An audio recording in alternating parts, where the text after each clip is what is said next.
దేవునికి మహిమ కలుగునుగాక. ఒక డాక్టర్గా, ఒక తల్లిగా నేను ఖచ్చితంగా చెప్పగలను, ప్రతి ప్రెగ్నెన్సీకి ఒక స్టోరీ ఉంటుంది. తల్లి అనుభవించే ఆ మధుర క్షణాల వెనుక గాడ్ రిటన్ స్టోరీ ఒకటి ప్రతి తల్లికి ఉంటుంది. ఈ వీడియోలో బైబిల్ గ్రంథంలోని గాడ్ రిటన్ ప్రెగ్నెన్సీ స్టోరీస్ని కొన్ని ఒక్క మాటలో చూద్దాం రండి. షారా 89 సంవత్సరాలు గొడ్రాలయ్యుండి తన 90వ ఏట ఇస్సాకును కనింది. రిబ్కా బైబిల్ గ్రంథంలో కవలలను కనిన మొదటి స్త్రీ. తామరు తనకు జరిగిన అన్యాయానికి బదులుగా దేవుని దయ పొందుకొని కవలలను కనిన మరొక స్త్రీ. రాహాబు తన గతం చెప్పుకోలేనిదైనప్పటికీ తన విశ్వాసాన్ని బట్టి దేవుని దయను పొందుకొని బోయజును కనింది.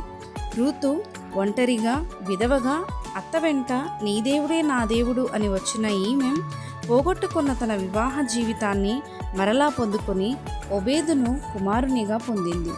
బేత్షెబా గాయాల గతం నుంచి పోగొట్టుకున్న కుమారునికి బదులుగా దేవుని కృపను పొందుకొని జ్ఞానవంతుడైన సొలొమోనును కనింది. మరియా కన్యక అయినప్పటికీ పరిశుద్ధాత్మ ద్వారా గర్భం దాల్చి యేసుక్రీస్తును కుమారునిగా కనింది. మనం చూసిన ఈ 7 ప్రెగ్నెన్సీ స్టోరీస్కి ప్రత్యేకత ఏంటంటే, వీళ్ళందరూ తమ జీవితాలలో ఒక సీజన్ ఆఫ్ బ్రోకెన్నెస్ లేదా వెయిటింగ్ పీరియడ్ అనుభవించిన వారే అయినప్పటికీ వీరందరినీ దేవుడు తన ప్రణాళిక చొప్పున రిస్టోర్ చేసి యేసుక్రీస్తు వంశావళిలో ఉంచారు. వీరిని మనం మదర్స్ ఇన్ మెసియానిక్ లీనేజ్ అని కూడా చెప్పొచ్చు. ఇంతకీ మీ ప్రెగ్నెన్సీ స్టోరీ ఏంటో కమెంట్ సెక్షన్లో తెలపండి. ఒకరినొకరం ఆత్మీయంగా బలపరుచుకుందాం.